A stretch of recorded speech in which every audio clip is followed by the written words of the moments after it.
Okay, so just with a brief introduction of the today speaker, Marie Moïse, and she's an independent researcher and the third lecturer here at our Belux lecture.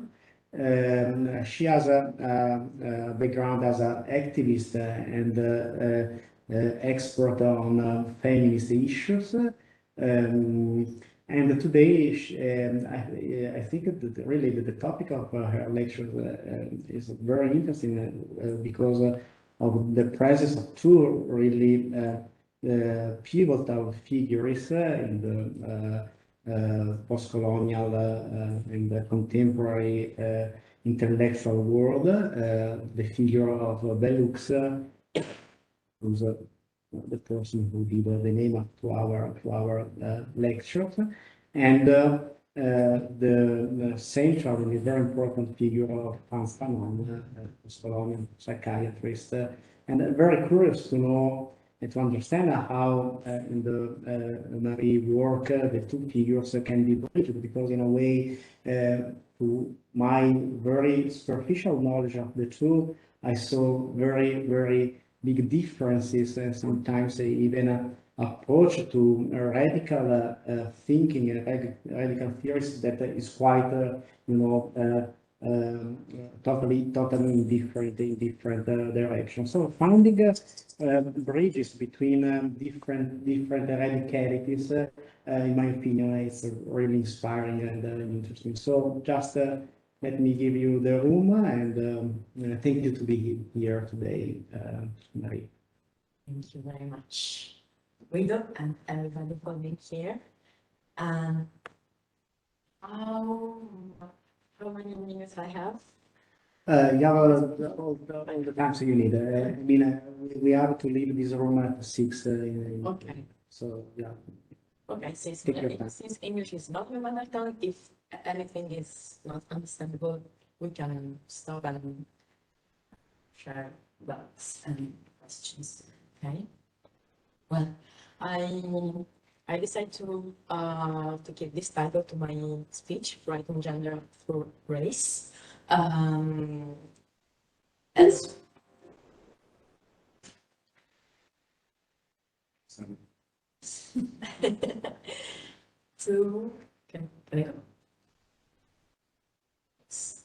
to present Belux as a Black feminist reader of Frantz Fanon.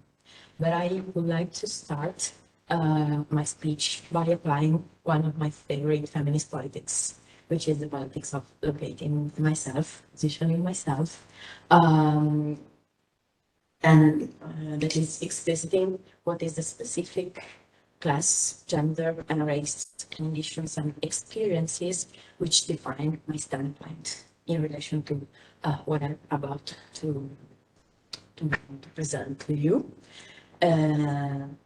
So what defines my standpoint, from which I look at the world, I understand it, and I desire to change it. So what I'm about to present to you comes from my PhD research. I completed my PhD a few months ago, and I exactly worked on Fanon, on a rereading of Fanon by the prism of Afrofeminism and Black feminism. And I decided especially to deepen the question of Black masculinity because of my personal relationship to the subject, which is my father's Black masculinity, my fatherland, Haiti, and my father, Bhutan,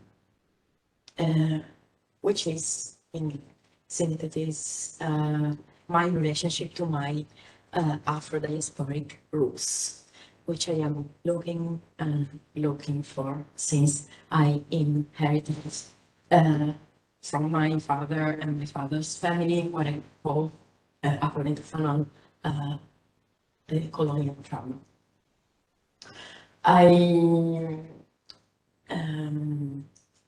I am perceived as white in Italy, but as my father is not perceived as white, my whiteness is kind of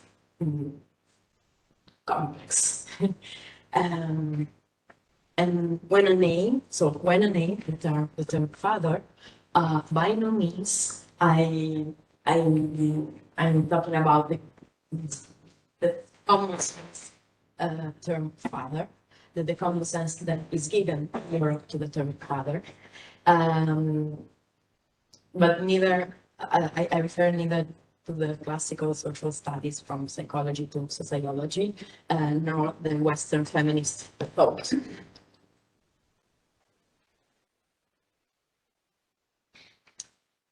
Because even in the Western feminine thought, in my opinion, and following Bellux, the figure of the father is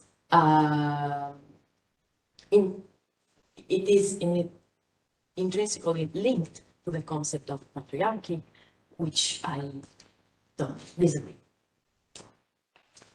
It is through Fanon, and among others, through the reinterpretation of Bellux, of Fanon's work, that I have approached the theme of Black masculinity as an essential conceptual term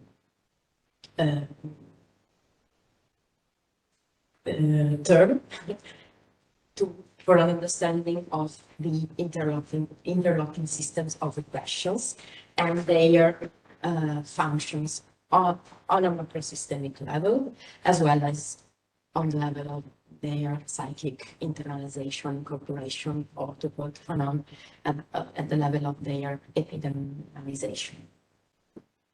And above all, I'm also interested in sharing here an understanding of the notion of intersectionality, which is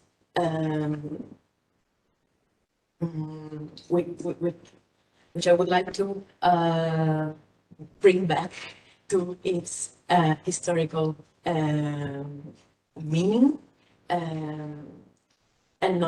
and to distinguish it to the depoliticized and whitened acception that university academia accepted. So bring back intersectionality to the construction of perspectives and strategies of liberation, interior liberation, individual, collective, and social world. And while I am interested in the construction of Black masculinity, is how the white gaze constructed Black masculinity, and how this white, actually masculine white gaze was in part interiorized by Western feminism, and which I think has not entirely rejected and dismissed yet. On this basis, I am interested in investigating Black masculinity as one of the urgencies of the feminist work from a decolonial feminist perspective. In other words, it is through Bellux that I question certain wholly white assumption of feminism that have historically prevented a discussion around masculinity that is not immediately, that cannot immediately be reduced to white masculinity. But by applying intersectional lenses, we can disarticulate and rearticulate this supposedly homogeneous category of masculinity, and to distinguish between Black masculinities and patriarchy.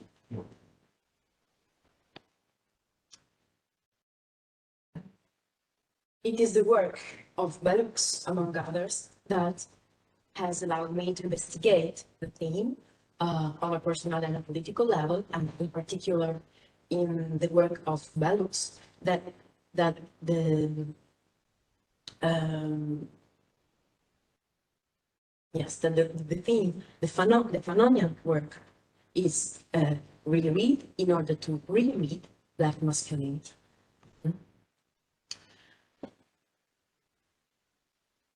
And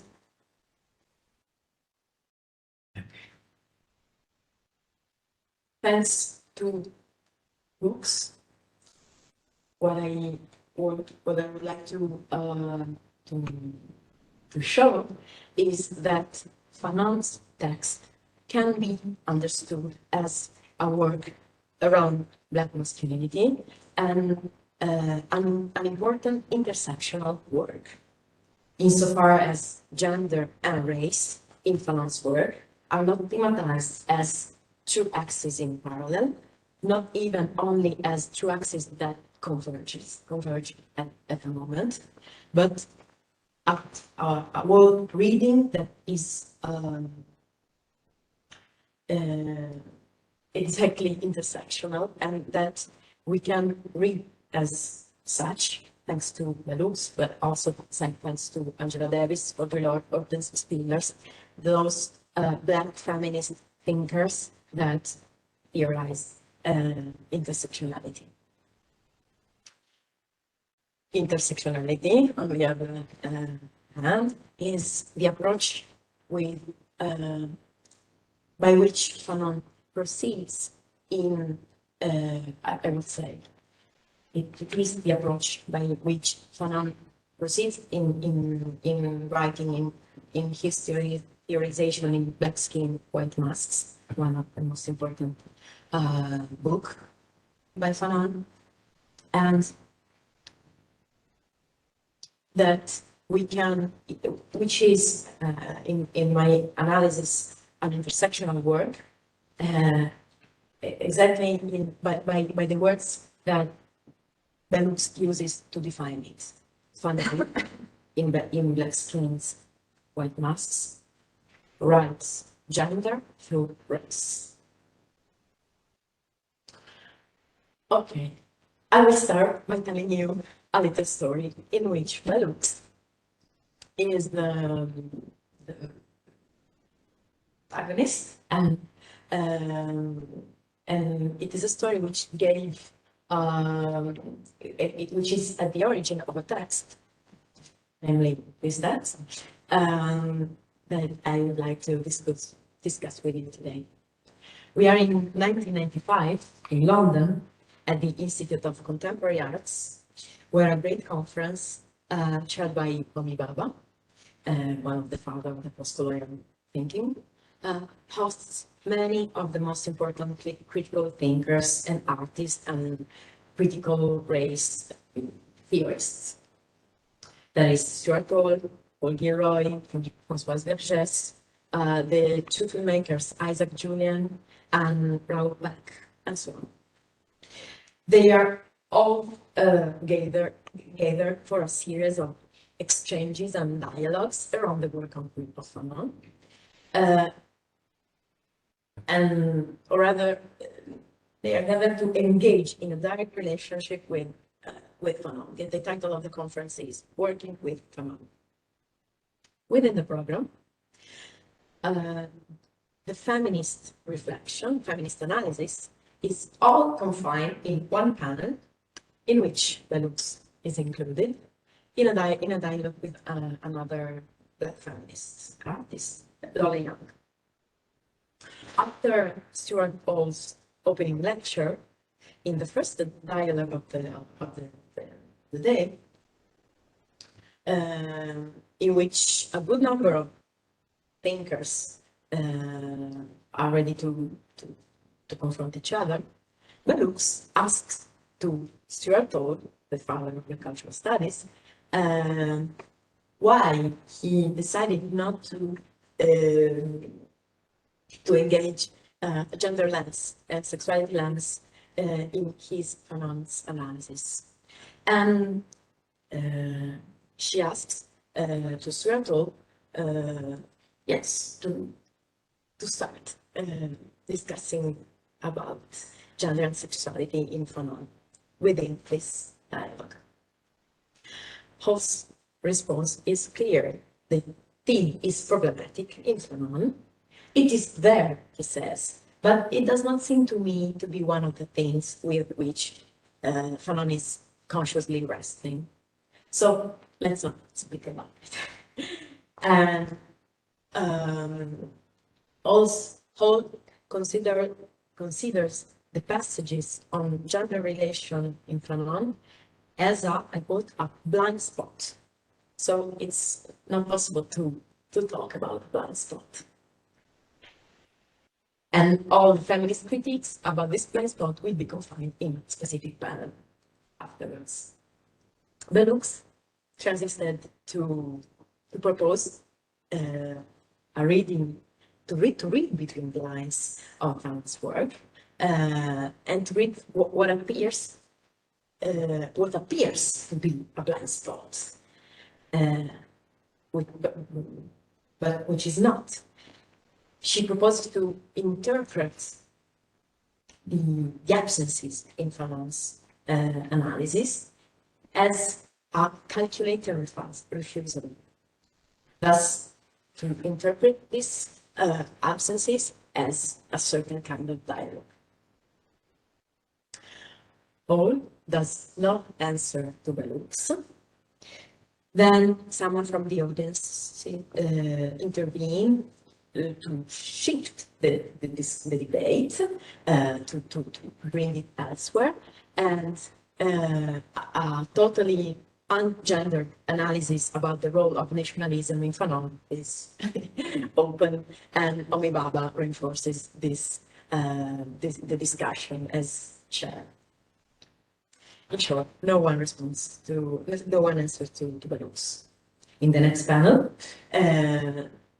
the one actually dedicated to the topic of the sexism in Fanon, where the feminists are relegated, is the moment where Bellux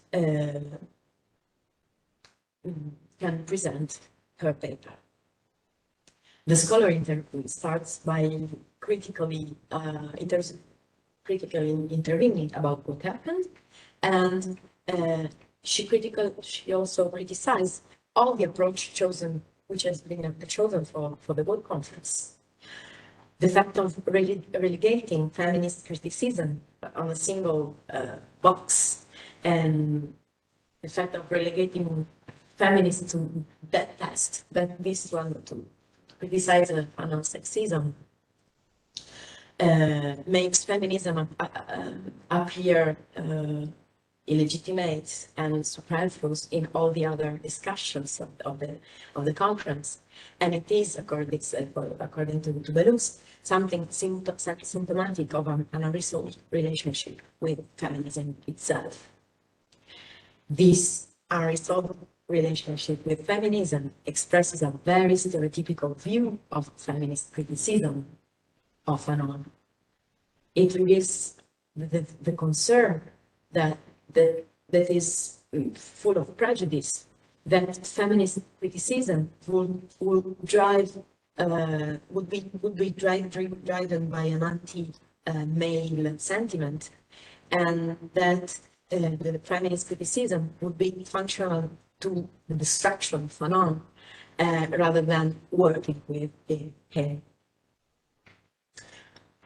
And finally, Bellux says, this stereotype vision of feminism is based on a further stereotype view of feminism, which is the idea that feminist standpoint implies a hierarchy between in the analysis of the oppressions, that would pose sexism at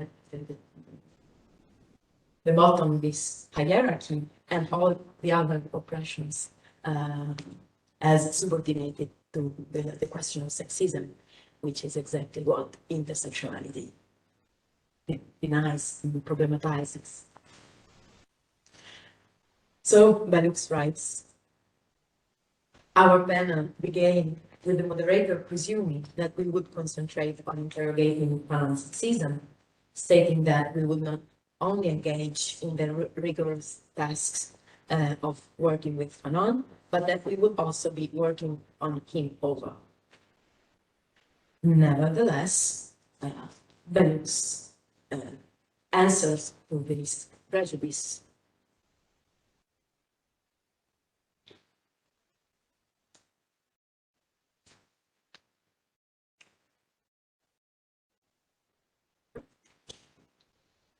since much of the work I do within the discourse of revolutionary feminist thought focuses on issues of race, and in particular in the issue of sexism, whilst simultaneously creating a place for feminist transformation in Black life, I try to debug the stereotypical assumption that feminist politics are rooted in anti-male sentiments, and that at the same time point out that such an assumption made on a constant basis will destroy the possibility of progressive political solidarity between Black women and men.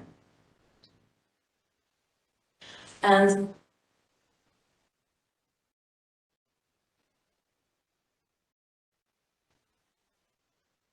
yes, yes, I decided to start with this little story because the paper is introduced by this artifact, but also to bring Bellux here not only as a theorist but also as a feminist militant inside the academia and outside, posing in academia not only critical thinking but also critical moves and actions like questioning the structure of a conference and the role of feminism in academia and in building conference structures. So Bellux, with his approach and theoretical contributions, subvert both dominant thinking and structures. And in her talk, Hooks enters into a dialogue with Fanon, which cannot be reduced in a critique of Fanon's sexism, but in a critique which is at the same time inside Fanon's work and outside as a feminist critique, but which is not directly a destruction of Fanon thinking, but a way to extend Fanon's thinking in a feminist perspective and to re-articulate Fanon's thinking in a feminist direction. Effectively, Fanon's work has long been criticized from a white feminist perspectives and dismissed as sexist and condemned as sexist due to a very narrow reflection on women, especially on Black women, actually, by an approach that certainly cannot be called feminist. However, the reflection that Bellux suggests on her work about Fanon led Fanon to come out of the impasse of the feminist critique by liberating him by white feminist prejudice and white sexist prejudice about feminism itself. To critically analyze the sexism of a text, Bellux suggests, does not mean to dismiss the text itself. It does not mean that there is no way to enter in that text. To analyze analyzing sexism, the sexism of a text means to grasp the invisible subject within it. Those subjects which were left invisible in the blind spots of the texts. And moreover, it means affirming the capacity for critique, for speech, and thus the agency, the capacity to act on those invisibilized subjects that Bellux in that moment is embodying, namely Black women and Black feminists standpoint. And it means to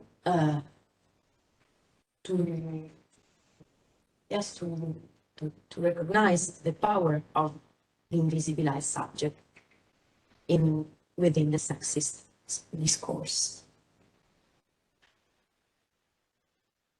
It means, according to Bellux, to make the invisibilized subject appear between the lines through a work of analysis that allows one to understand the reasons for this invisibilization. In this way, even within a sexist text, there is always the possibility to encounter the author of the text and by the invisibilized subject, which is actually capable of rearticulating the text itself. And yes, this is how Bellux intervened on this problem. I am trying precisely not to fall back into this kind of binary that assumes that if there is a sexist or a patriarchal standpoint, there's no way to enter the text. I am trying to enter the text in terms of my capacity to utilize the discourse around colonialism. In a sense, I am trying to make myself appear in the text, to find a space to talk about what I take to mean in the way Fanon makes the Black female disappear, to negotiate.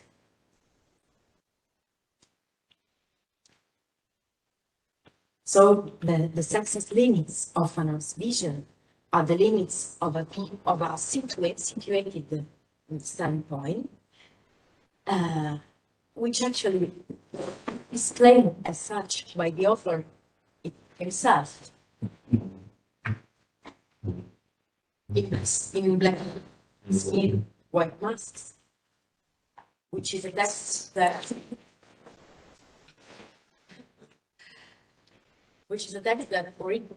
at the origin was proposed by Fanon as his PhD thesis, and then it was refused. In the text, Fanon explicitly proposes his work as a situated work. Fanon writes, "Scientific objectivity was forbidden to me because the alienated and erotic was my brother, my sister, my father." And I like to highlight this passage because it is actually the politics of location in the statement, but refusing scientific objectivity in scientific work. In Mexican White Masks, Fanon argues that the racial relationship between blacks and whites is inscribed in the dialectical relationship between slave and master, explored by the German philosopher Hegel in the phenomenology of spirit. Yet, Hegel uses the figure of the slave and the master as metaphorical figures in order to theorize the dialectic of mutual recognition, which I try to briefly synthesize. Excuse me, Hegel is from Hegel. I and me, because I recognize you, and you recognize me. And you are you, because I recognize you, and you recognize me. This is mutual recognition. However, Hegel tells us that this mutual recognition is the result of a struggle in which mutual recognition actually does not take place at first, because the struggle firstly is won by only one of the two subjects who is recognized by the other, and which becomes the master. But the master refuses to recognize the other, who becomes a slave. And this asymmetrical relationship is reversed, according to Hegel, when the slave becomes aware of the fact that the master's power is directly linked to his position of slave, recognizing the master as master. Then the slaves becomes aware of the real slave, which is the master, because he is enslaved to the fact that the slave recognizes him as master. So, on the basis of this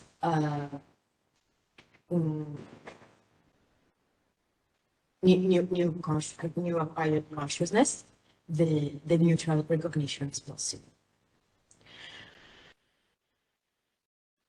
But this reading, the Hegelian reading of the master-slave dialectic, is contested by Fanon in Black Skin, White Masks, because if Hegel uses the figures of the masters and the slave as metaphors, it is because Hegel is white, and he did not inherit the consequences of historical consequences of slavery,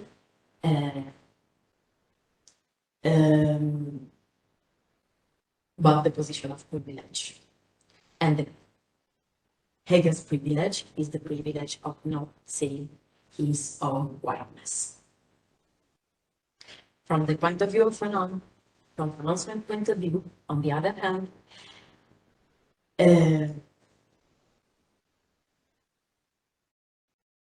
so from the point of view of a black man descended from the slavery, the master-slave dialectic is a historical reality, and it is the basis of the modern racism and the basis of the psychic structure of the descendants of the slavery, that is, of black racialized people.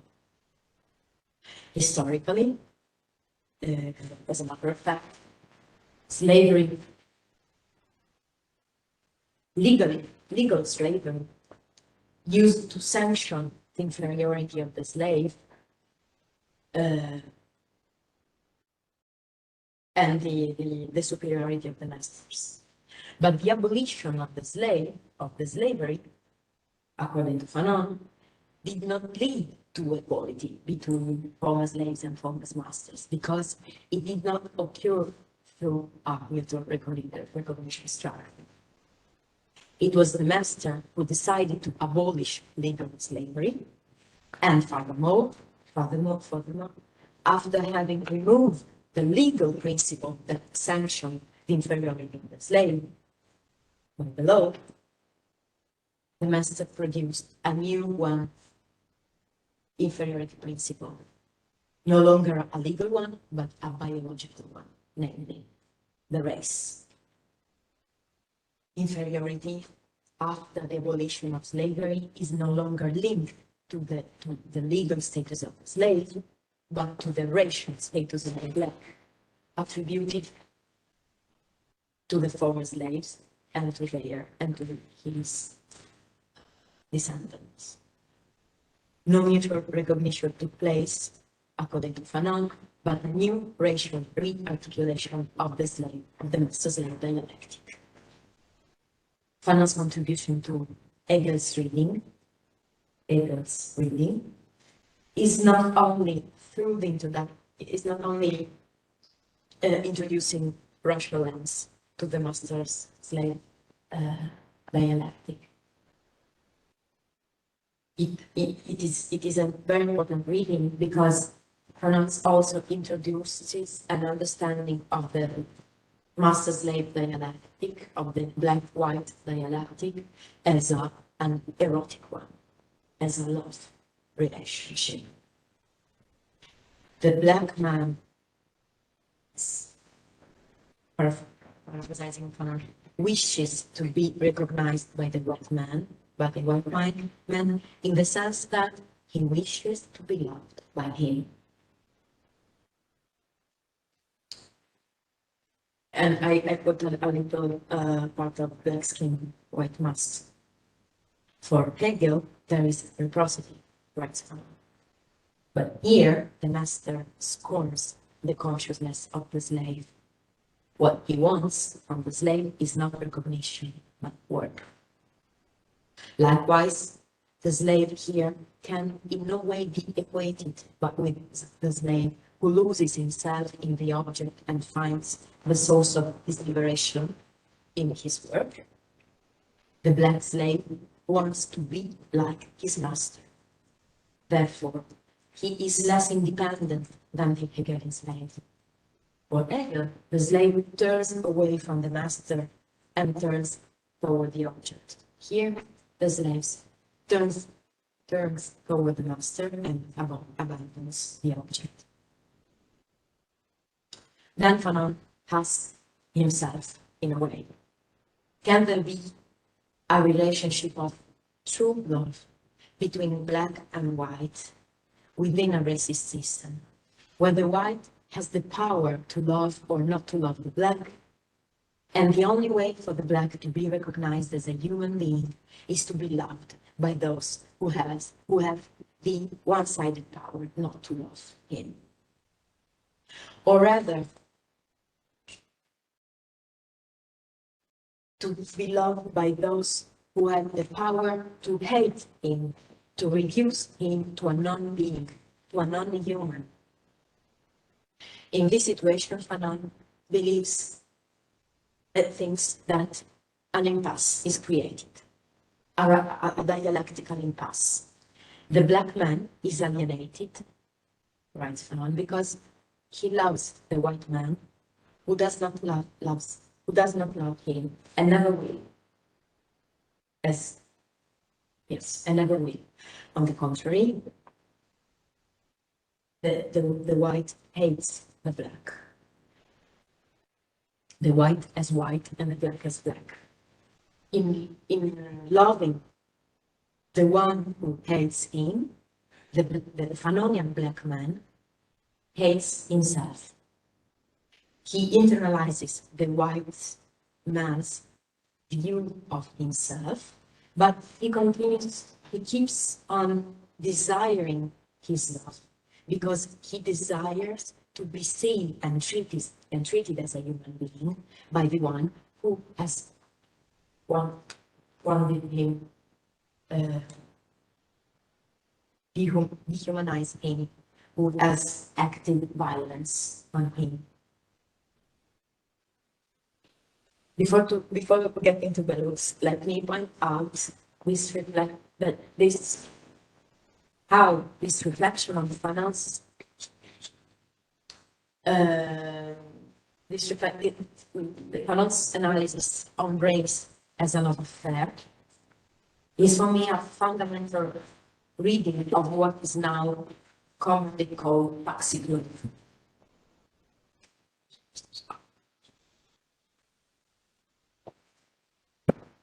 Which can be more technically called a relationship of psychological violence.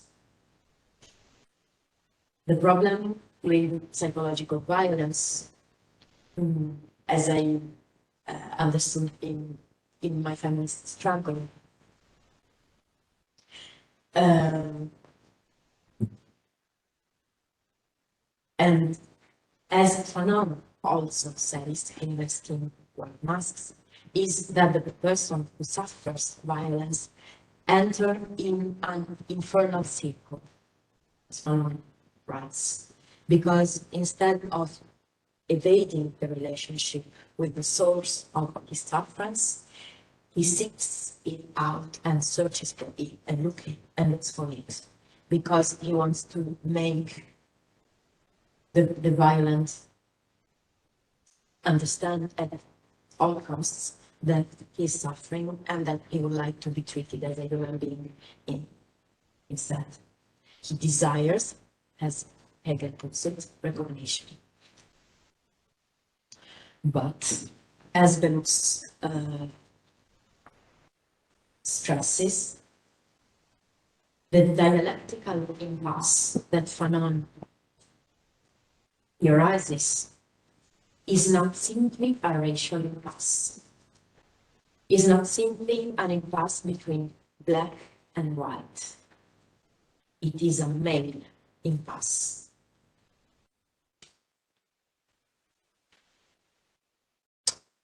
Why it is a male impasse? Well, I would like to quote an important passage from Black Skin, White Masks in order to go on with the roots, where Fanon writes the following lines.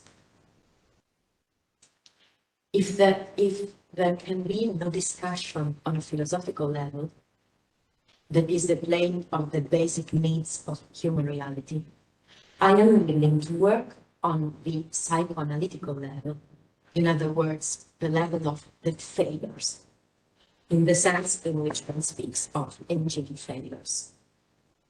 This word, failures, used by Fanon to name the subject of his work, is crucial in order to understand why the real subject of Black Skin, White Masks by the feminist lenses of the looks is a black man.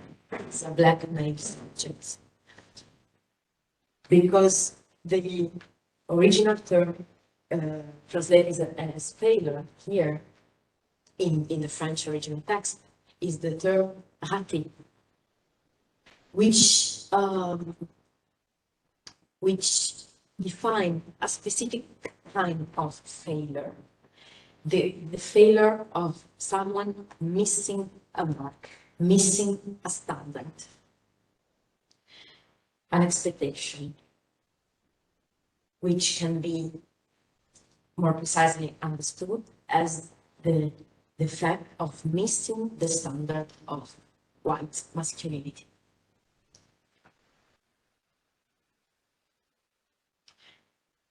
Effectively, there's a common expression in the Antillean Islands where Frantz come from, which is used to talk about the failure of masculinity or the black fatherhood, which is raté le père. This term raté is used in the expression raté de père, which can be translated failed father, and these figures of the failed father is a symbolic figure constructing black masculinity in Haiti as in Martinique, in all the Antillean islands where me and Frantz come from. So the subject of Black Skin, White Mask as the failure of virility. The true figures of the slave and the master in the master-slave dialectic reanalyzed by Fanon, according to the looks, are not just the figures of the black and the figures of the white, but are two male figures. The black man, the black man and white man dialectic. Theorized, yes, designed in a model of masculinity to which the black man tends, and that that the white man embodies.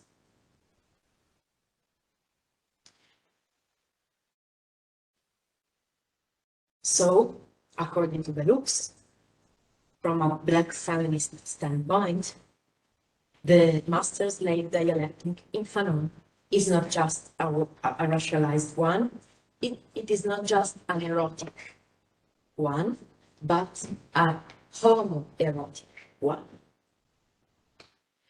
More specifically, Bellux interprets Fanon's paradigm as a racialized homophilia.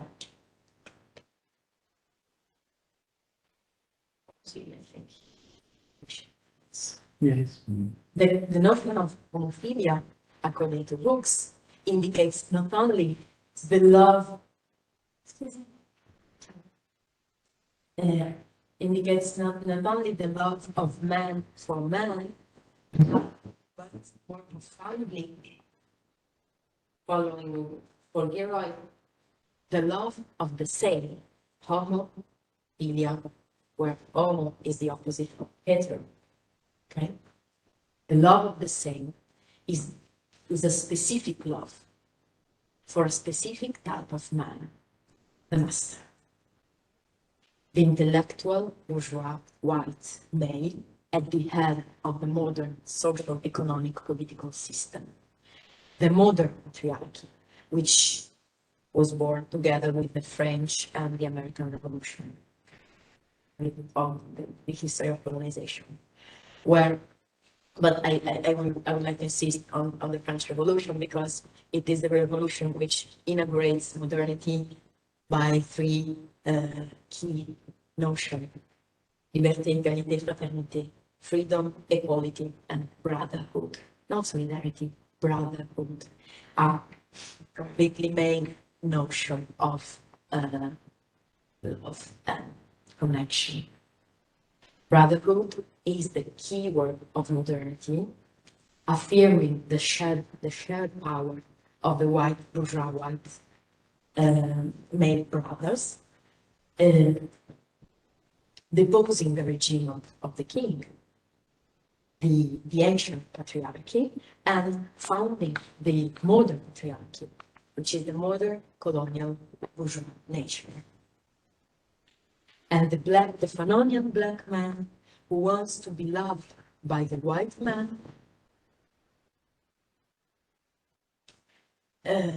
is the colonized man who wants to accede to the realm of the human imposed by colonization, who wants to accede to the political regime of the white bourgeois brotherhood, but who cannot accede because the brotherhood, the regime of the slaves is intra-ontologically white, and the black man will never be white.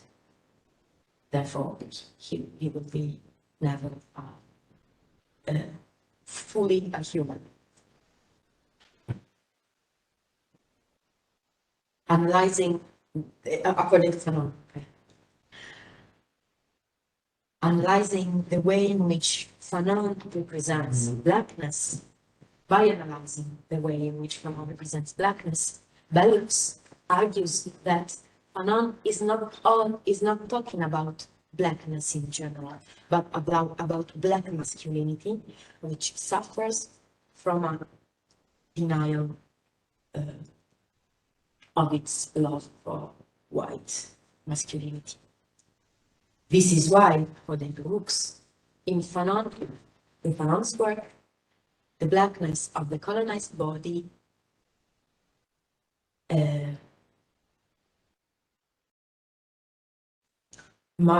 marks it as the other, is marked by as the other by the white colonizer, and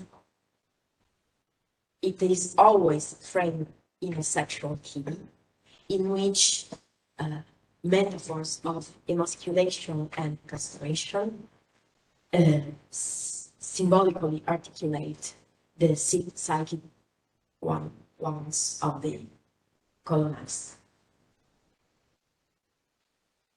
It is reduced, Bellux writes, to member.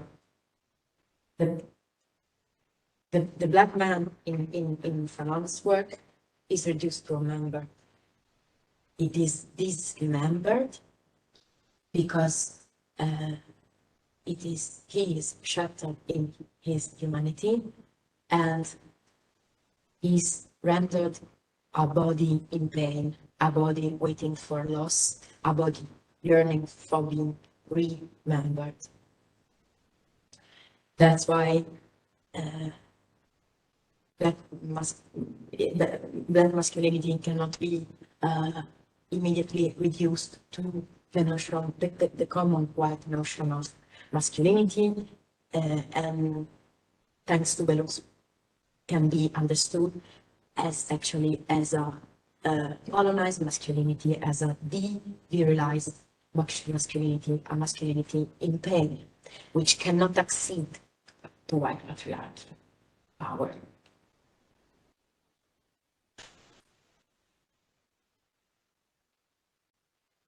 What and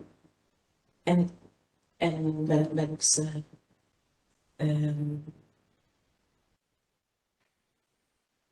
what Bellux stresses is that what the black man desires is actually not just a generic access to an essentialized patriarchal brotherhood, but to an enlightened bourgeois white ruling class, which subordinates the body to the mind, while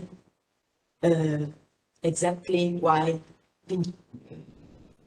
ontologically linking the black body to bodiness, to an existence where the body is, where the mind is subordinated to the body, the exactly opposite.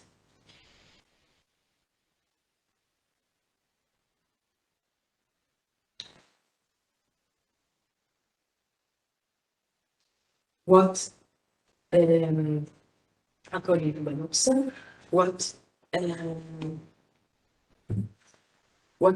elaborates, what lets Fanon give the master-slave dialectic as a male one, which actually I think it is a very good understanding of the construction of black masculinity in a colonial world, is a symbolic matricide.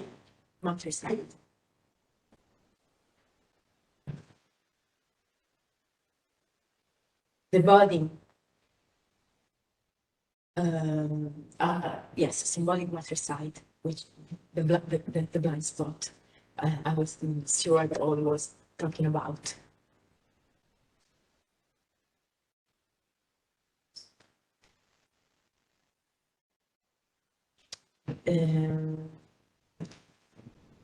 The black female is absent in black skin, white masks, understanding of the dialectic. But this, on one hand, does not mean gender is absent. All the understanding of race in Fanon is a gendered one, is an understanding of the dialectic between two main gender figures, but at the same time, the figure of the black female is not completely part, or rather it is excluded by the understanding of the master-slave dialectic. And according to Fanon, it is precisely this symbolic matricide that led Fanon to be this paradigm as a main one. in order to subordinate the corporeal world to that of the mind, the mother's body must disappear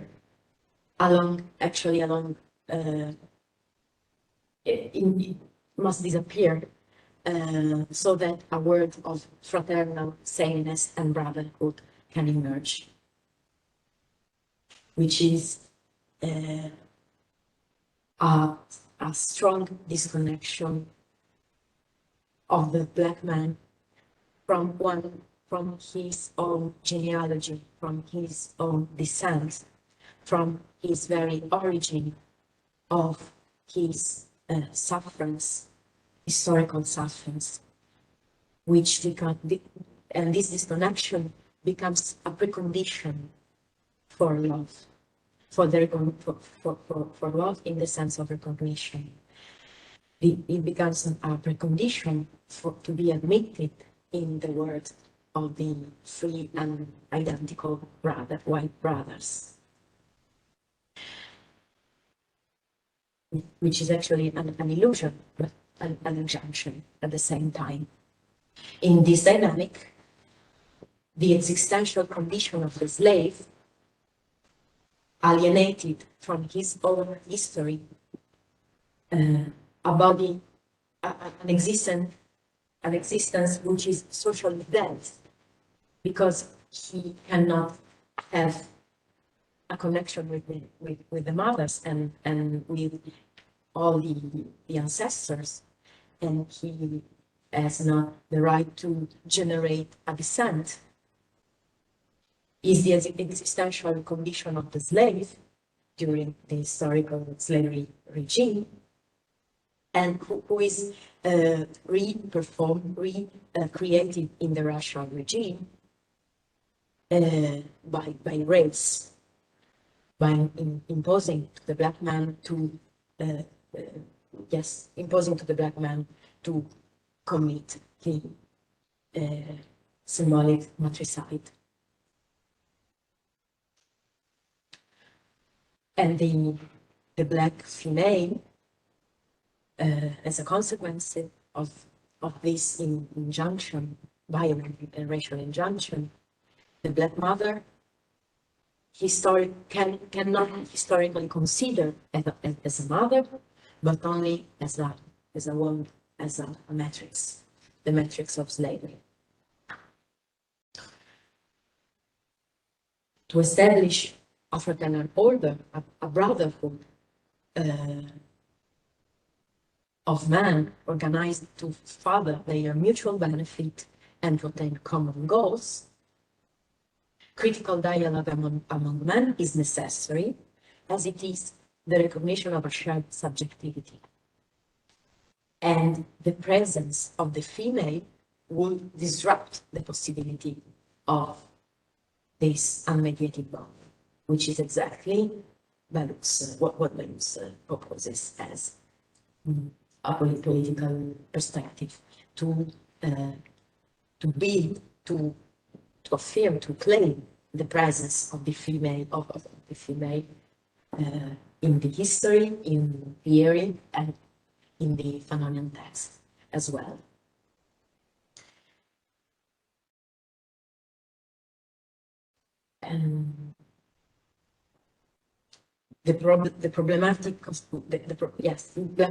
Black masculinity is problematic in Fanon, according to Bellus, because the black man feels anxiety when he feels responsible for, at the same time, quote, for my body, my race, and my ancestors. In this refusal of the history that produced black masculinity, according to Bellus, Fanon refused at one time biology and biography. He refused in the theoretical choice to refuse biology in order to refuse race. Fanon at the same time refuses biography and thus he refuses the mother and the black females, who actually is the historical figure that is constructed as the matrix of the slavery.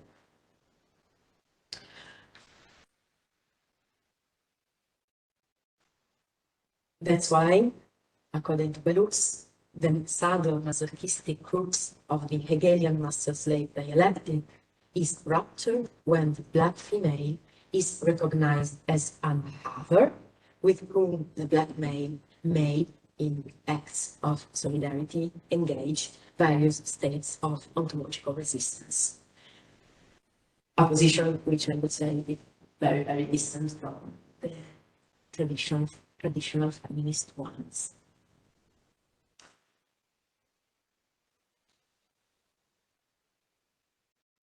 And when Bellux bring back the black female figures and between the line of black skin white masks, actually she's not only speaking about, of course, about an historical subject, but also about this symbolic element that it is exactly at the core of the construction of the black masculinity as actually the virilized masculinity. That is a feminized masculinity constructed within the anxiety, the anxiety of feminization. So when Bellux politically proposes to a new connection, a new solidarity, a new centrality of the black femaleness, she's not just talking about the historical and political subject, but about a new construction of the black masculinity capable of accepting his feminized origin, feminized matrix. The matrix of a liberalized masculinity. To conclude and synthesize, if Fanon completely overlaps biology and biography by rejecting both, Bellux distinguishes them, biology and biography, as a precondition for breaking out the infernal cage, the infernal circularity that of race that exists precisely in the reversal of this genealogical absence, in the absence of genealogy, of biography, of historical descendants from the black mother.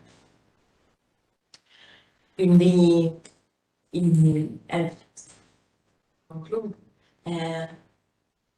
Yes, the recovery of the mother's body in Fanon's line, but also in the anti-racist discourse in Fanon work, means the recovery of one's own biography. Something that black feminism strongly claims as an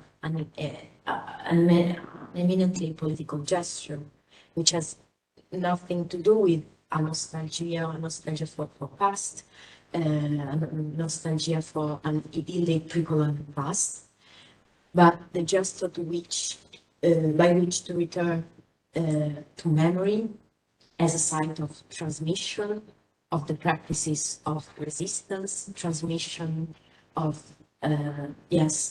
that denied genealogy, of that denied memory and history, in order to start strategically debating how to over it, to to solve, to repair, I'd say to repair it. Um,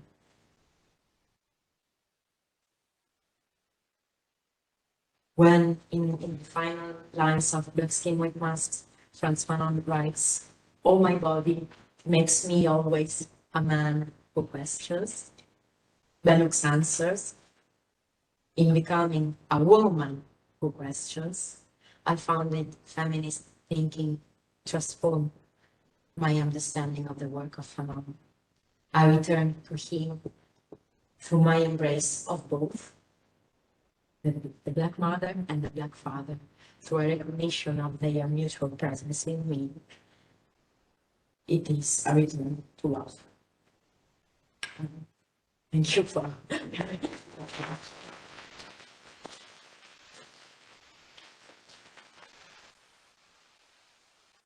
Thank you, Marie, for this really beautiful lecture, and really it opened me. I really didn't understand how you could uh, put together two different figures such as Fanon and Belux, and you did a really incredible, so deep and emotional way. So thank you very much for such a beautiful lecture. So I would like you to add comments or questions or just your impression. How did you feel during this lecture? In a way, I felt disturbed as a white man, as usual, and that's my condition. And then, but on the other hand, I felt really, in a way, liberated by the Belux perspective. I always, in a way, put my stance, my way to think of reaction to power, reaction to oppression. Frantz Fanon as my main figure, the ones that I really thought as a leading figure. And I always talk about him as a person creating a dichotomies, as a man creating separation, the white and the non-white, the oppressor and the oppressed. And I totally understood today how much this is a very masculine perspective, and how Beluxa in her work to rereading Fanon in a way, as always she did, was trying to liberate herself from her condition as a subaltern woman, but she was even trying to liberate Fanon himself. So that's really wonderful. The perspective of Belux is a perspective of inclusiveness, and that's really incredible because it's radical, it's a rupture with the power, but it's really a way for liberation. While I always saw phenomena as a way for rupture, for trying to create, for breaking the power in a way. And to me, it was very, very, very disturbing because I was on the part of the oppressor. So I always say that I'm belonging to the wrong species, and where is my way for liberation? And today, listening to the feminist perspective by Beluxa, I felt a little bit more relieved. So thank you very much. Thank you. I have some questions, but I'd like even to listen to you if you are.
Shall we start?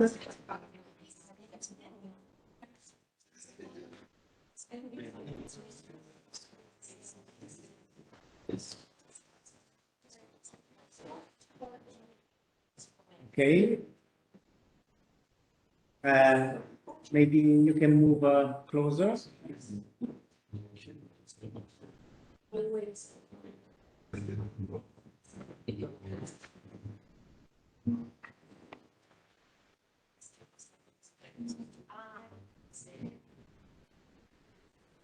Stai un po' più vicino perché il microfono è qua.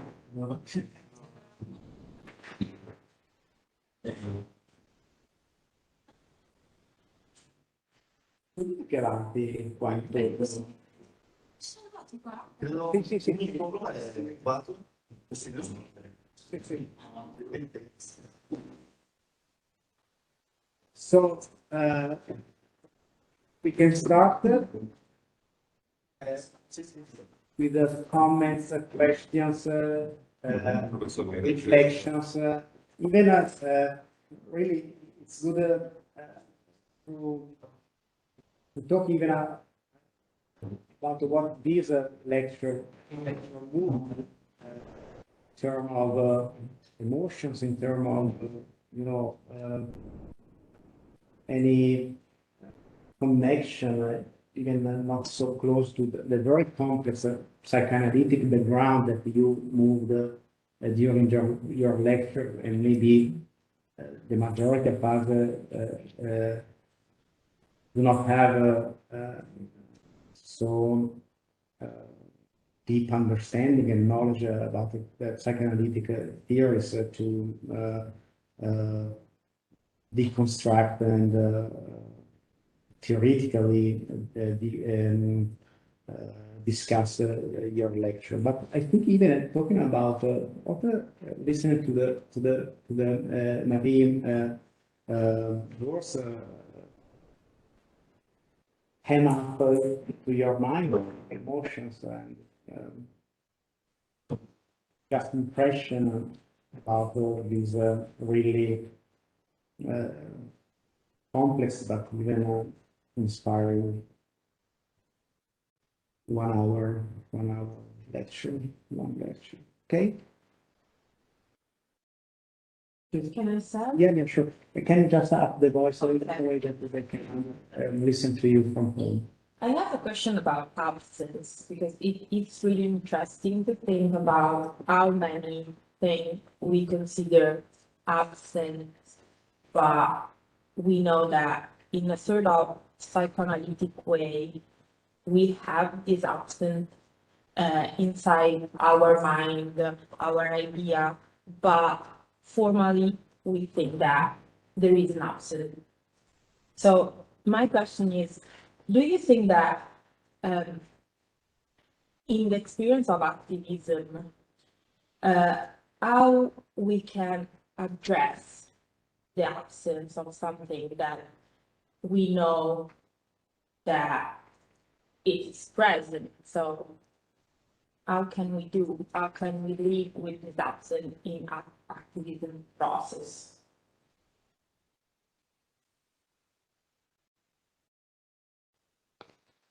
So maybe if you have to add any question more, we can collect impressions and questions, and then we can answer about it.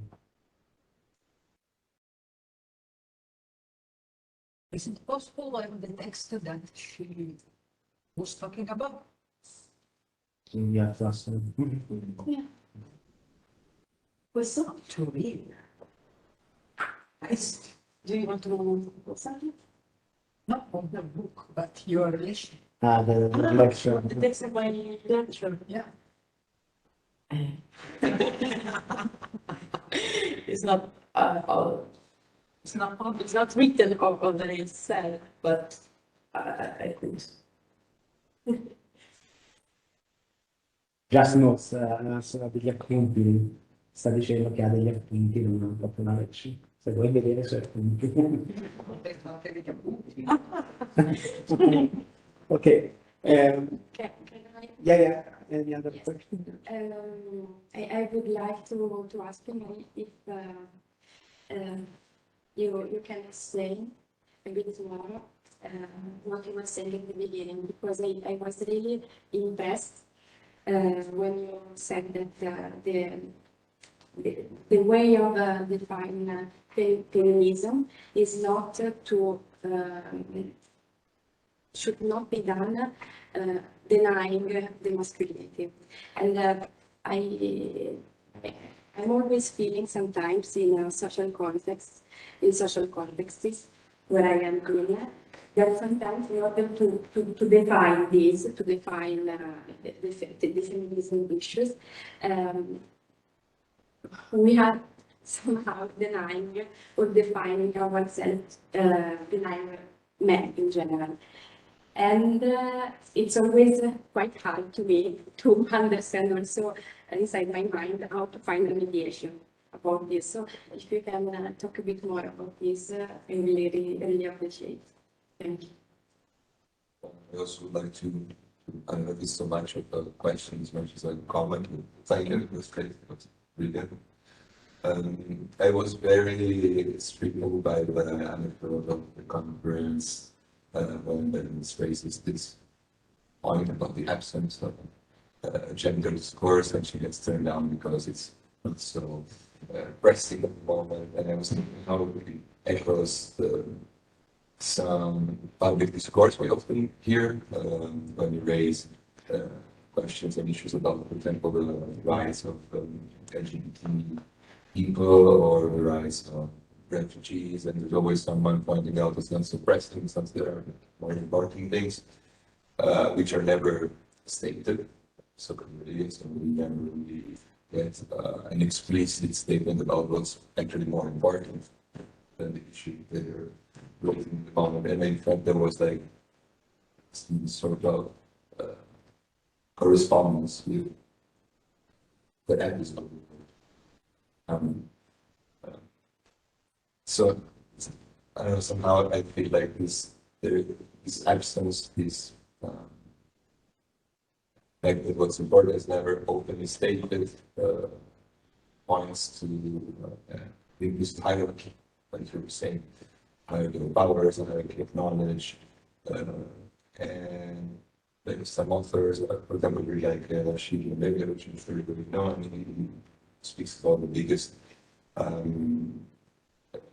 repressed and denied fact of European identity as race, the racialized nature of European identity, something which is not overtly stated, as, for example, in the United States, but it doesn't mention gender. So yeah, I mean, I don't have a proper question, but I would like to ask you to kind of comment on that.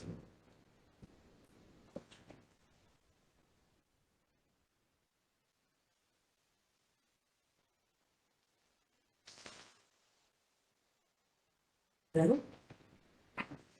Thank you very much for your questions. I think they are linked one another. Concerning the absences, how can we address the absence of something that we actually know is present? I would answer with one and with the looks. On one hand, I would say what as Bellux does with her gesture at the conference, what is absent becomes present with an act of rebellion, struggle, and it will be in a sense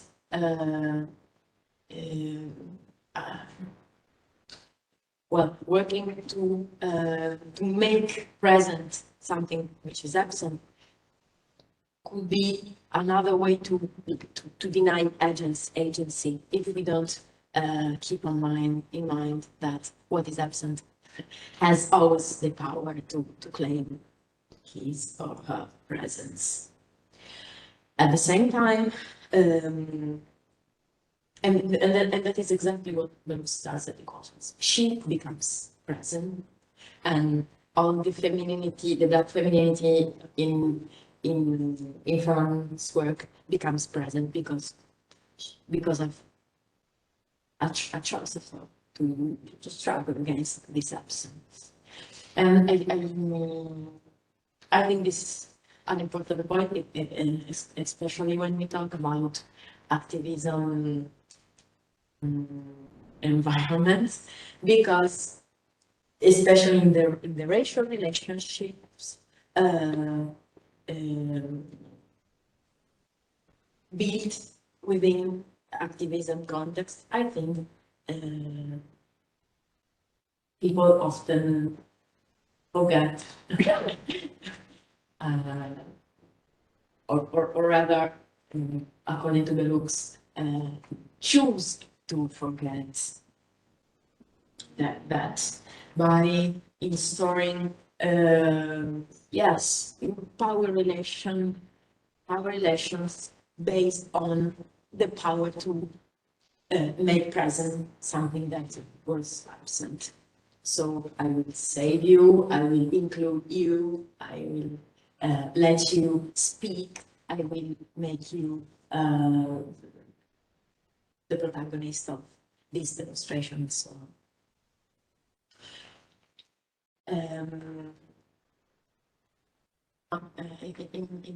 In France, the black feminists has this slogan, ne nous libérez pas, on s'en charge.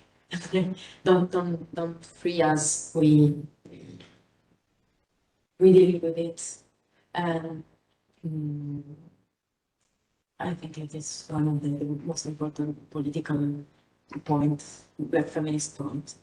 At the same time, always following the looks,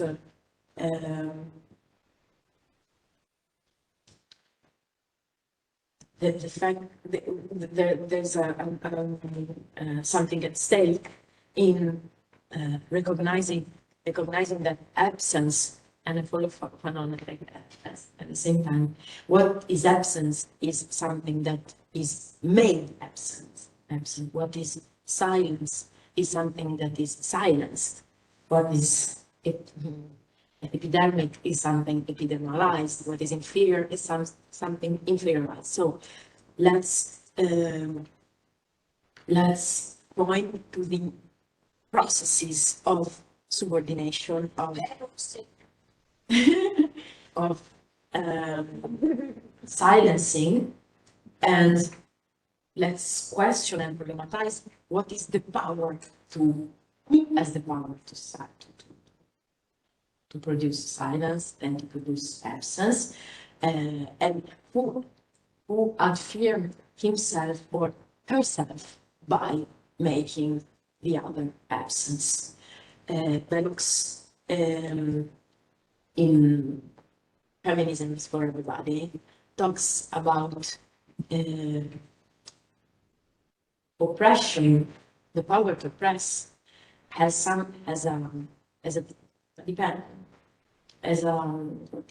addiction, as a psychological addiction to something that is at the basis of self-esteem of oppressors, and we need to repeat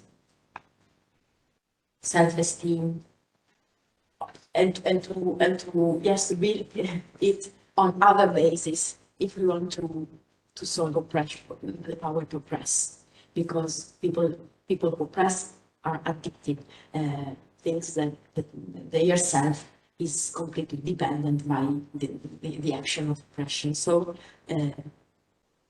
here is Beru's answer. Love relations are strategic for interrupting this addiction to oppression, this connection between self-esteem and addiction. And I would like to partially answer to you by what I just said, because even if I think it is a very delicate matter. When Belluk says feminism is for everybody, she's at the same time opposing the fact that feminism is not just an anti-male sentiment, is a lens that permits, let us to understand all that is produced by white bourgeois masculinity, namely other non-hegemonic masculinities. And she's pointing that feminism could be a tool for all those subaltern masculinities to work on this addiction, to oppression. But at the same time, she does never analytically keep together the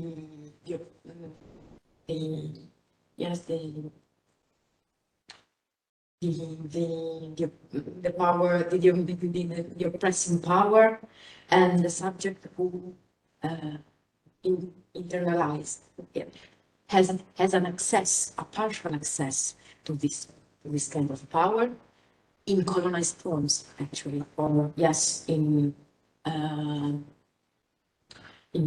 subordinated forms. What I think it's very interesting is to, yes, these feminist lenses which led us to read complexity of masculinity.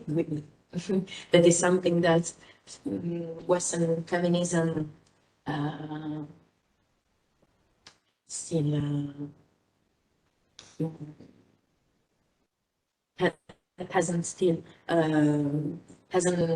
reworked yet, because make an example, a simple example,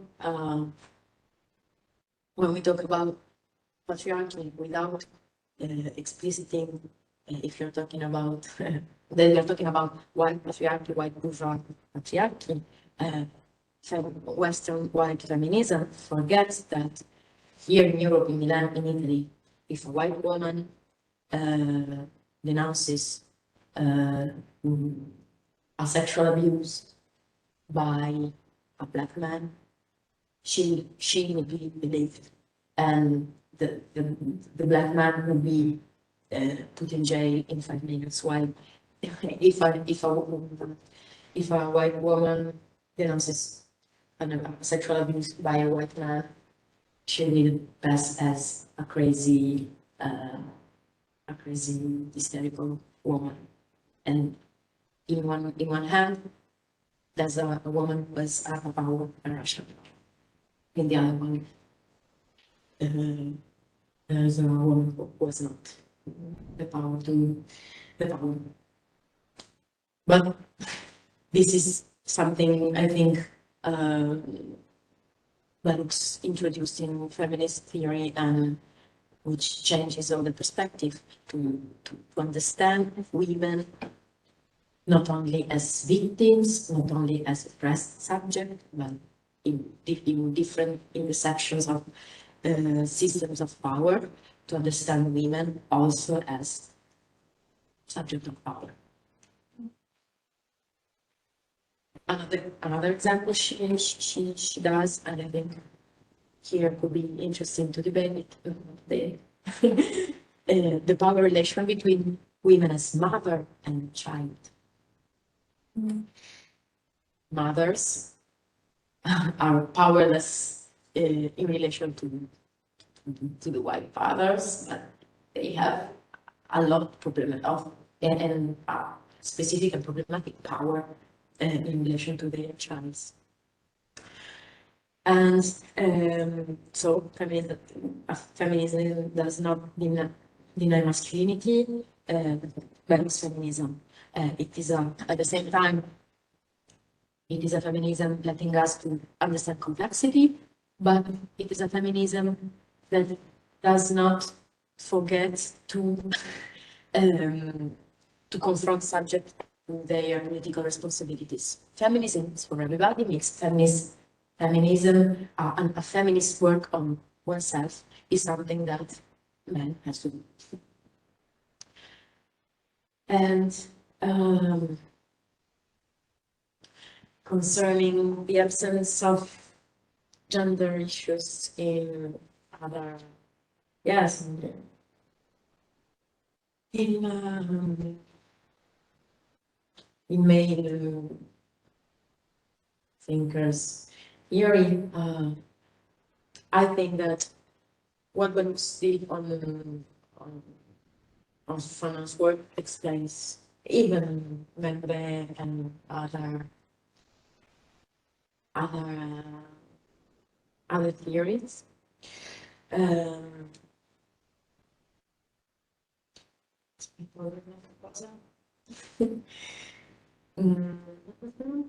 forgot.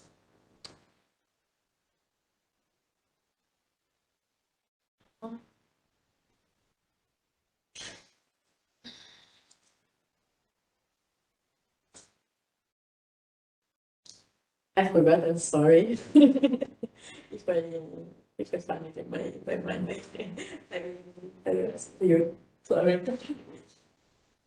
So I think there are other questions. You can ask Marie. If you have any other comment, even from home.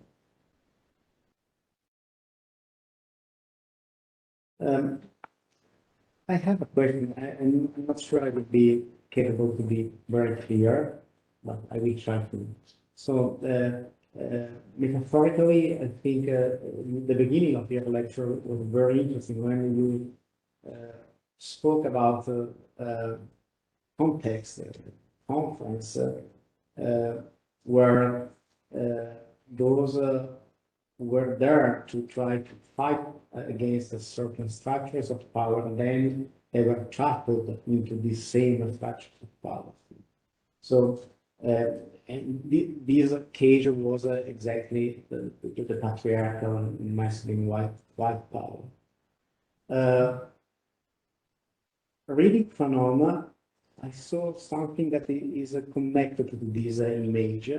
Fanon is trying to fight power in a post-colonial perspective, using, in my opinion, lenses, the psychoanalytic lenses, that are totally enmeshed in a patriarchal white perspective.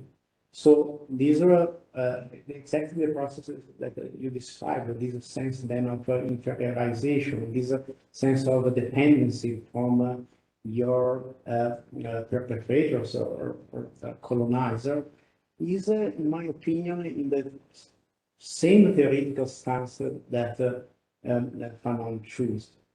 The psychoanalytic perspective is a white perspective.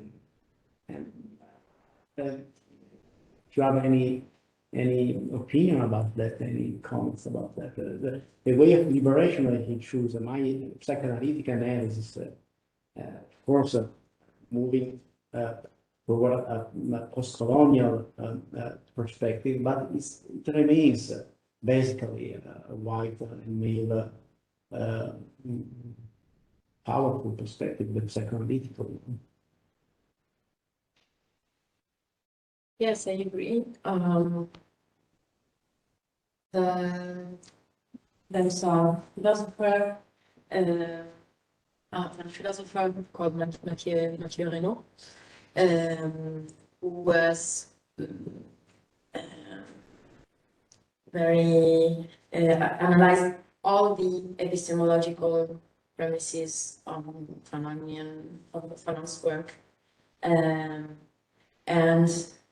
effectively all the work of Fanon is a confrontation with the white big minds of philosophy, Sartre, Hegel, Freud, and I think, and on one hand, I think he did he proposed us a very strong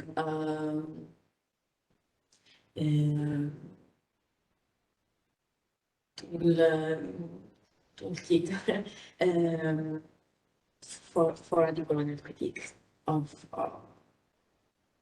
all, which is exactly something similar to what Melos does to Fanon,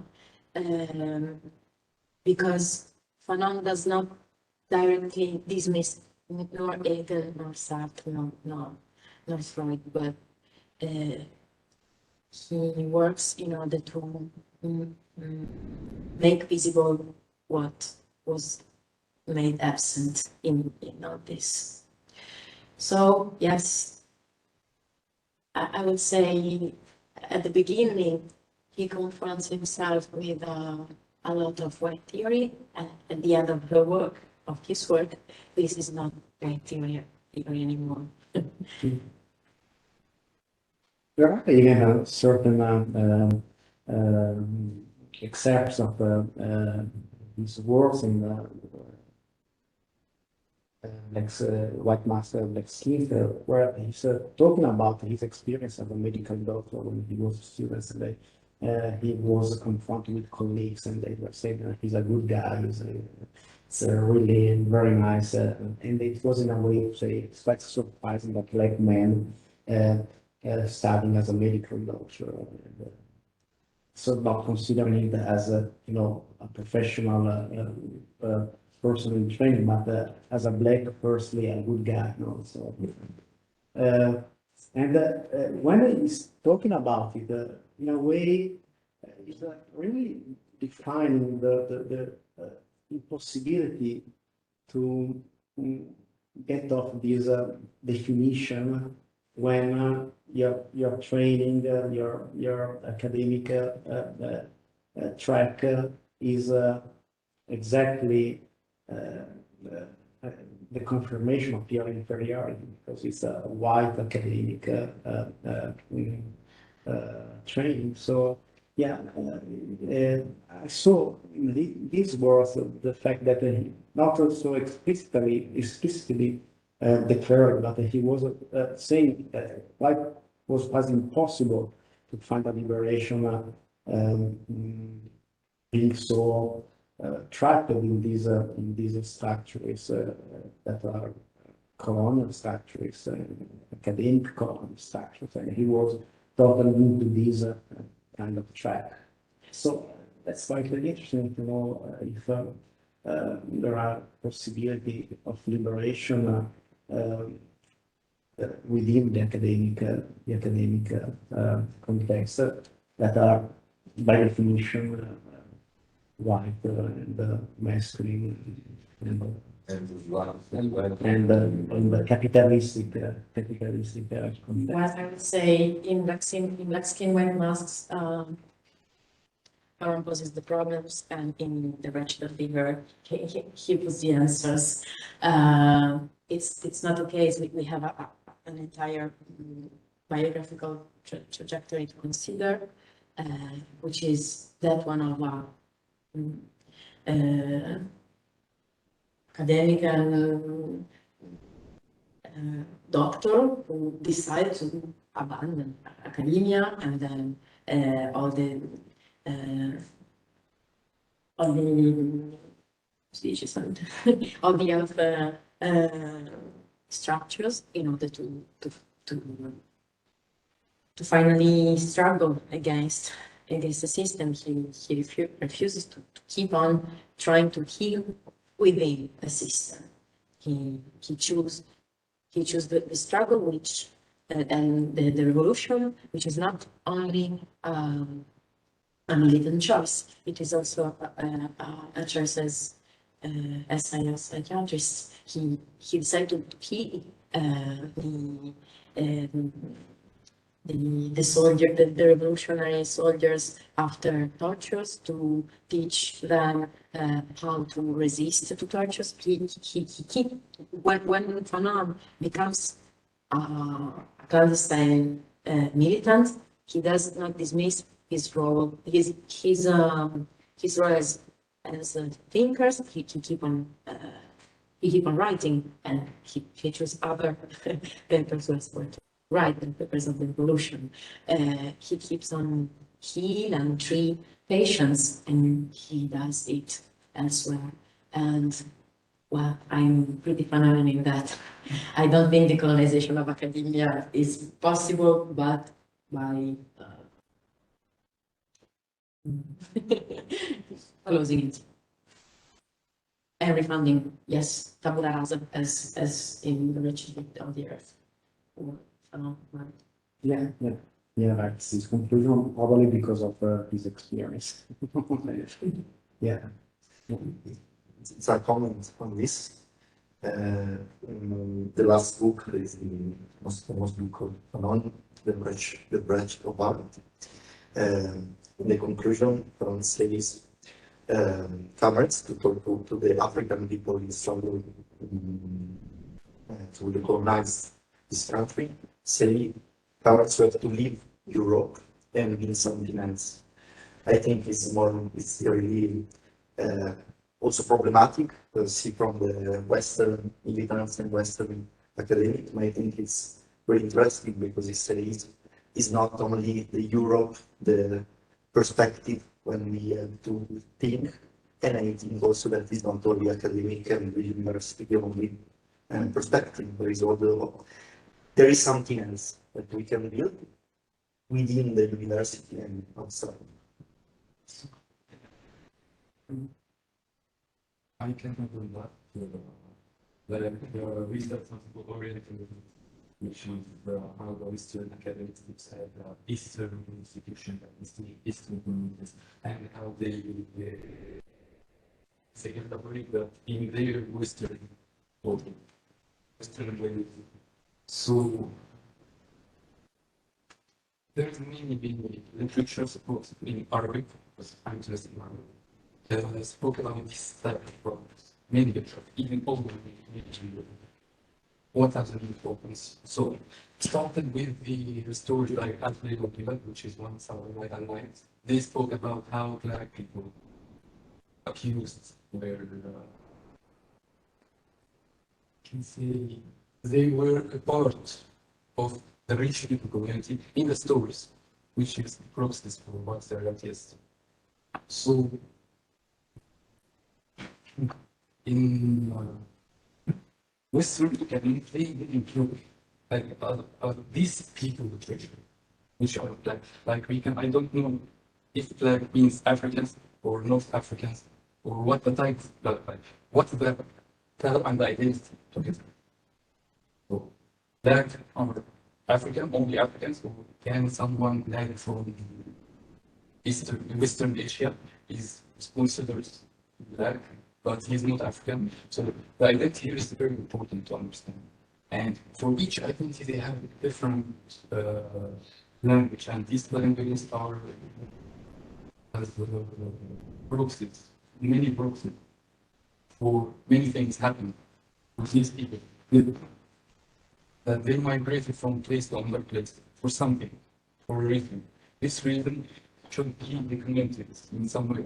So what in my opinion, that Western academics institutions, of course, they didn't look in deep in these people literature, but they just look from the Western point of view, which is built on the great minds philosophers. Okay, starting from Descartes. Okay, before Descartes, we can look at the Greeks. So there is here 2,000 years old. What happened this 2,000 years old? What has been written in it? It's I can say vanishes from the Western point of view. So we need to look stimulously, maybe art literature, other people literature, and the academic new modernity. How, because I'm from a different culture, I see black art in a different way than the Western. So when I see someone speaking about the black and the racism and so I think something wrong. It's not what how I see it. So I can't generalize here, but still I can't criticize it. So in my opinion, we need to look from all the aspects of the problem, of this problem, all these concepts, or to look in deep in this literature, and what is the definition of racism in other cultures? What is it? Racism and discrimination. Because we have racism, we have discrimination, we have stratification, we have distinction,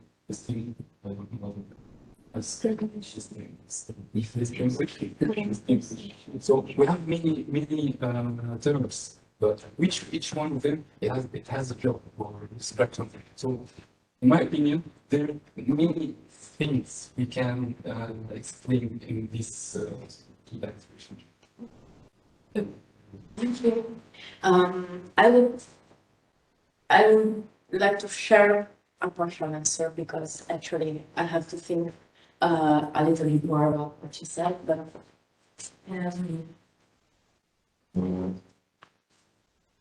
will start when you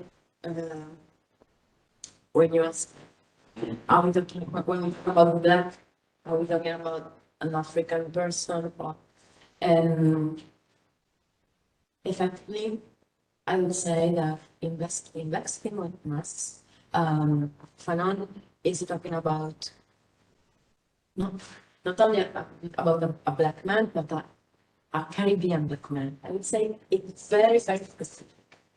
And I think we should transpose his paradigm to other racialized conditions, other racialized masculinities in a very delicate way. And I think that the history of the Caribbean should be studied more and more, because at the same time, I think what blackness means in the white modern context is deeply linked to the history of the Caribbean, and especially to the history, because Caribbean island has to be understood as the first destination of the transatlantic slave trades and the first places in the history, in the global history, where modernity were experimented, like in a lab.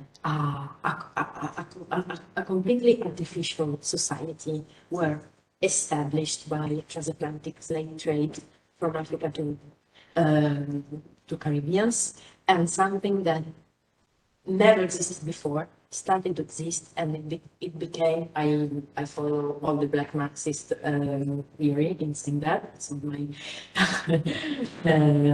my idea, my passion. The Antillean Islands can be understood as the laboratory of all the modernity, because it's true that actually when we talk about racism, we talk about a multiplicity of dynamics and a multiplicity of relationships, and that led me, and I thank you for for stressing it. It led me to precise that what concerns blackness is structural and systemic racism, which I think has to be historically linked to what the African body transplanted from Africa to Caribbeans produced. Because I think that with the rationalization and globalization of the transatlantic slave trade, the body, the African body became something that colonized all the understanding of race. And the black body, as the white modernity understands it, is deeply linked in these historical facts which produced blackness. I agree with the colonial thinkers and the black Marxist thinkers in saying that the transatlantic slave trade is something that changed the world. That, but at the same, and that is something that shaped all the yes, the mind structures, the mind structures. At the same time, and that's why my answer is anyway really partial. I think we do not have, or academia don't, but neither do I, deep enough what has historically been produced by other transoceanic slave trades, because effectively we have other transoceanic slave trade that I think that something in parallel to what you said really impacted on the mind structures of the West modernity. For example, the Trans-Pacific slave trades, which I think it is quite ignored. For the moment, I keep this consideration together, even if they could be, they could appear partially in contradiction, because I think that there is really something in the psychic structures and mind structures of West modernity, which is very linked to how the African black body were constructed by the transatlantic slave trade. At the same time, maybe we should enrich the vision about slave trades. But slavery, it is a core question. I'd like to add something on that, because I think you're raising a very good point. What you said. Europeans are in general obsessed with Europe. It's very important. Conceptualize the world as there's Europeans, and then there's everyone else basically criticize about the Americans for the thinker was in that sense. I did myself as European, even though I'm English, because I was born here and raised here, so I got to. And I think that your point underscores the importance of trying to see the rest of the world not only as European-made mechanisms of oppression that happen, of course, but there's much more than that, especially nowadays. There's a lot of generativity that's happening in terms of knowledge, in terms of action, in terms of pathways, and social change, which we should acknowledge. And on the other hand, what influence should be also debunked. And that's what white studies, for example, I don't know much about them, but I know they exist. And I think it's really interesting how these type of studies try to differentiate different type of whiteness. So there's this being white is not synonymous with being white European, white American. It's different. It's different. It's different being white Eastern European and so on and so forth. So yeah, I think it's a very important also of use. Yeah, I can say that in Arabic there is 7 or 6 or 7, I don't know, 6 or 7 types of black people. Like each color, like this is like a black Yemeni, a black African, a black Egyptian, a black, like each one has its specific name term. And these terms is, I guess it's to the origin of the tribe. The tribes, and each tribe has different specific color. Like in South Egypt, like we have black people, but in Middle Egypt or in Central Egypt or Upper Egypt, we have a different type of black, which is between black and less black. So, and in North Egypt, we have lesser black and then white, and so on. So, we have this kind of differentiate people depends on the shade of color that Can I ask you this? Are all these shadows of blackness put in a hierarchy? Yes. Yes, Yes. like even in Sudan, we have different level of blackness. Yeah. As a white person, you will see all of them are black, but as a person, this type of tribe is black, you can differentiate between these type of black. It just appears superior than Yeah. other people. I like there is one incident that was super funny because I still remember it, because in Sudan we speak Arabic. So when someone sees me, like black person, it's like, you are black. How do you speak Arabic? But because this is our language, but you are black. I'm like, okay, I'm black, but I speak Arabic. This is our language. So this is how also they see, even our people see this. Stereotyping, maybe. Yeah, they're very still Egyptian who is white. Yeah. So it's weird. Yeah, but also in your example, when you say a power, well, here the Italian character is being harassed by a black man, they're gonna see, they're gonna lock the black man in jail. And if it's in Italian, it's not gonna be a problem issue. But for me, it seems like a racism against black people because it's the stereotype of black people. Even in the Gulf area, if a girl, she okay, make also, she went to the police and saying there is a foreigner. It's, even if it's white, black, it's just foreigners, not from the Gulf area. He's gonna be deported back to his country. But if he is like not a foreigner, he is like a minority, he is someone, they will not get in touch with him. So here also at the level of another power, that another level of discrimination.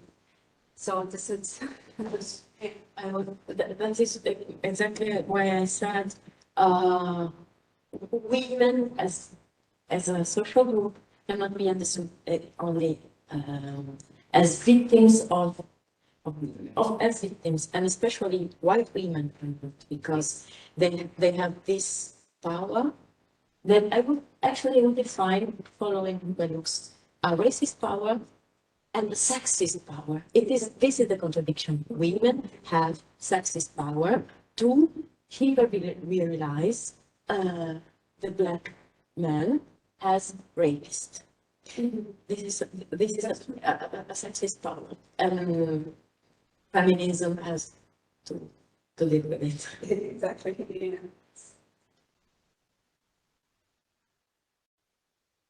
Which is mainly what in Black Skin White Masks is very articulated by Fanon, because the famous scene where Fanon encounters a black woman with a little kid. Here the dialogue they have is exactly the scene full of this fear of emasculation, which I was talking about. In dialoguing, in speaking with her and with the kid, Fanon is completely full of anxiety to be emasculated. And when at the moment that the white woman say to him, not say to the kid, look at the Negro, he's handsome.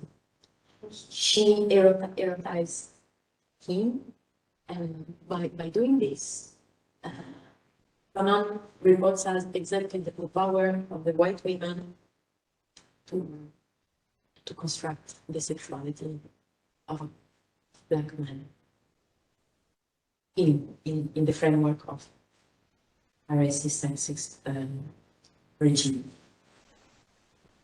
I have a last question about destroying university and destroying academia, because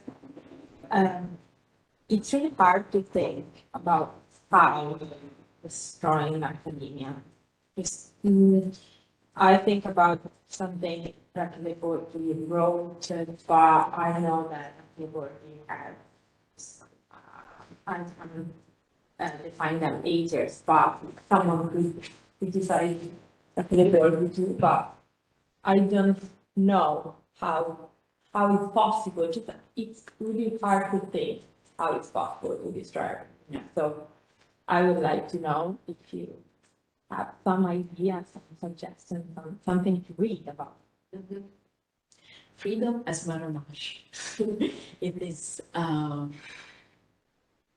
one of the texts, but I will mention it because it is a completely Fanonian text.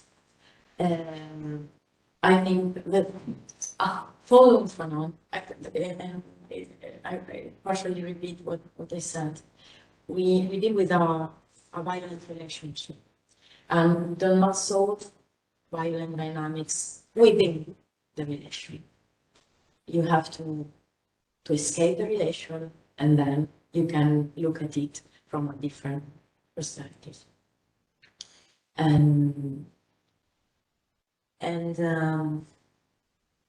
in Mexican with masculinity, this is what Fanon is trying to, well, this is what he's describing, the permanent effort to change a violent relation from within, and the failure of all the efforts which makes the person attempting to solve the things like that becoming an embodiment of the failure. The Maranash is historically the political choice, the choice of the slaves, or rather the enslaved person, who decided and get to escape the plantation. And they started building a community of fugitive slaves around the mountain. In all the ex-colonies have their stories of the Maranash communities. In philosophical terms, the act to escape from the power system is founding the notion of freedom. Not the fact to conquer it or to establish it, but the fact to escape it is the beginning of freedom. And the Maranash community is understood as the political subject outside the regime that starts to build strategical thinking and practices in order to go back to the plantation and destroy it. But physical and psychological distance is needed. It's needed. This is what I learned from the only one revolution that worked in history, which is the Asian one. This reminds me that the words of Edward Said when he's speaking about the syndrome of the people in exile. They must leave their country and reshape in a way their identities and even their position within a social context, emerging as a champion because of the fact that they have to confront with new spaces, new cultures, and pressures that are showing them always the distance from their homeland. And these are conditioned as an anxiety from a practice psychologically depressing, but then to react, to confront with this sense of depression, you have to imagine to have this possibility to return back to your homeland and changing things, not just here in the place, in the new place where you are, but changing things in your home. So, yeah. Yes, I will link, but I'm not specialist about that. The notion, the Foucaultian notion of heterotopies, because I think that this kind of places which are produced by escaping the system, but they are extremely linked with the system because the fact that they exist is the need to destroy the system are in a way called heterotopies. Spaces that are something other for the system, but whose function and whose existence is exactly to work, strategical work, to decolonize and destroy the power structures. And I think it's not just a physical question. I think places like that can be organized inside the buildings or outside. But with employing special lenses also, I think sometimes also some physical distance is good. is called the pure. It helps in healing processes and regeneration of energies. Okay, I think we can close with a very interesting and really inspiring 2 hours of reflection, rereading our perspective and premises. And so, thank you very much, Marie. And okay, we will take your suggestion finally, and we can continue our conversation. Maybe sometimes here within these colonized, Yes. spaces, but even more distant and free spaces where we can live our experience. Me as academician, as exiled, but then thinking that I can return back to changing things. So thank you so much for your. Thank you for your Thank you so much. Karim, Yes. do you want to add anything? No, nothing. I wanted to thank her. I Okay. enjoyed the conversation and your talk. Thank you. Thank you, Karim. Thank you. Thank you. Thank you. Bye bye, everybody. Bye. Bye bye.